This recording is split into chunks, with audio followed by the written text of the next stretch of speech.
Top quality और consistent performance के लिए सिर्फ सिल्वर पंप्स। टॉप क्वालिटी और कंसिस्टेंट परफॉर्मेंस के लिए सिर्फ सिल्वर पंप्स, नाम याद रखना। लातूर जिल्ह्यातल्या शेकडो एकर शेतीला बोगस बियाणांचा फटका बसलेला आहे। आपण जर पाहिलं तर अशा पद्धतीनं निलंगा तालुक्यातल्या निटूर भागामध्ये आपण आहोत।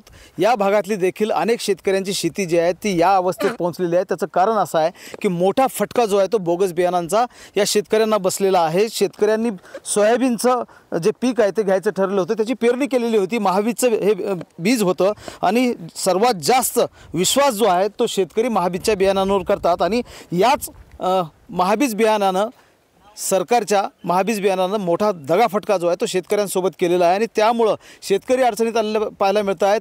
कृषी विभागाचे अधिकारी येऊन पंचनामे करत आहेत, पण त्यापुढं जी थेट मदत जी आहे शेतकऱ्यांना मिळायला पाहिजे ती अद्यापही मिळाली नाही। त्यामुळे शेतकरी कुठेतरी अडचणीत येताना पाहायला मिळत आहेत आणि अशा अवस्थेमध्ये अखिल भारतीय छावा संघटनेनं या शेतकऱ्यांना पाठबळ द्यायचं ठरवलेलं आहे। संघटनेचे जे कार्यकर्ते आहेत ते बांधावर पोहोचले आहेत शेतकऱ्यांच्या। मला सांगा, काय नाव आहे तुमचं आणि काय अवस्था झाली आहे तुमची? किती एकर सोयाबीन तुम्ही पेरलं होतं, कोणत्या कंपनीचं होतं वगैरे? माझं नाव काशीनाथ बाबूराव जाधव, मी निटूर येथील रहिवासी असून मी महाबीजचं बियाणं पेरलं होतं आणि माझ्या बाजूच्या शेतात बियाणं वापलं, पण माझ्या शेतात महाबीजचं बियाणं वापलं नाही। मी आत्तापासून महाबीजचंच बियाणं पेरत आलो आहे।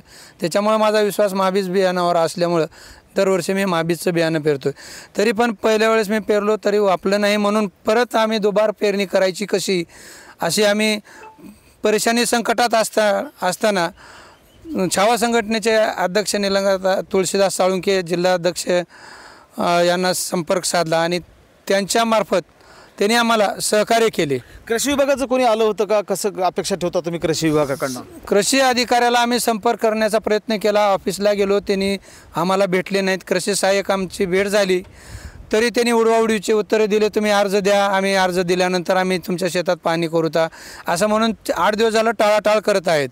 शेकडो शेतकरी आहेत ज्यांना बोगस बियाणांचा मोठा फटका बसलेला आहे आणि कृषी विभागाच्या दप्तरातली नोंद जर आपण लक्षात घेतली तर 100-125 शेतकऱ्यांचेच पंचनामे किंवा तशी तक्रारी जी आहे ती या कृषी विभागानं त्यांची दखल घेतलेली आहे आणि असे अनेक शेतकरी आहेत ज्या शेतकऱ्यांपर्यंत कृषी विभाग पोहोचलेलाच नाही। मस्तवाल अधिकारी आहेत, शासनवरच्या लेवलला मस्त आहे। हे जे कंपनी आहेत बी बियाणाच्या खताच्या यांच्याशी संगनमत करून शासन मस्त लाटतं आहे आणि शेतकऱ्यांवर जी अंकुश ठेवणारी किंवा शेतकऱ्यांना जी व्यवस्था पुरवणारी जी यंत्रणा आहे प्रशासन म्हणून, ती यंत्रणाच कुचकामी आहे।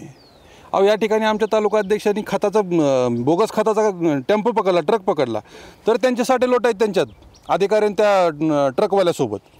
एवढा भोंगळ कारभार चाललेला आहे। शेतकरी देशोधडीला लावण्याचं काम सरकारने केलेलं आहे। कालच आमच्या जिल्हाध्यक्षांनी दीपक नरवडे यांनी लातूरला मोठं आंदोलन कृषी विभागाच्या कार्यालयासमोर केलं, तरी प्रशासन जागं होत नाही। म्हणून आज सामाजिक बांधिलकी म्हणून फुल ना फुलाची पाकळी म्हणून या शेतकऱ्याला दुबार पेरणीसाठी संघटनेच्या वतीनं बियाणं आणि खताचं या ठिकाणी आम्ही दिलेलं आहे।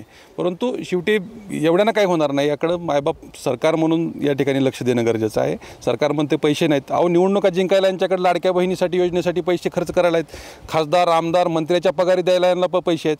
हा जर निधी सगळा इकडं शेतकऱ्यांसाठी वापरला तर शेतकरी दुबार संकटात येणार नाही। आणि आमचं म्हणणं आहे की ज्या कंपनी आता महाबीज कंपनीचं यांचं बियाणं उगवलं नाही, ही सरकारची कंपनी, एक सरकार निर्मित कंपनी आहे आणि त्याच कंपनीचं बियाणं जर उगवत नसेल, जे तर विश्वासाचीच म्हैस पाण्यात आहे, अशी जर वाईट अवस्था जर शेतकऱ्यांची होत असेल तर कुठंतरी छावा संघटना गप्प बसणार नाही, शेतकऱ्यांना असा धीर देणार। परंतु ही जी मस्तवाल अधिकारी आहेत यांना हातात दांडकं घेऊन यांचा बंदोबस्त करणार। एकूणच जर लक्षात घेतलं तर बोगस बियाणांचा फटका बसलेल्या शेतकऱ्यांना पुन्हा आधार देणं, पाठबळ देणं आणि पुन्हा त्यांना उभा करणं हे गरजेचं आहे आणि त्यासाठी सरकारकडनं तातडीनं प्रयत्न व्हायला हवे। महेंद्र जोंधळे, TV9 मराठी, लातूर।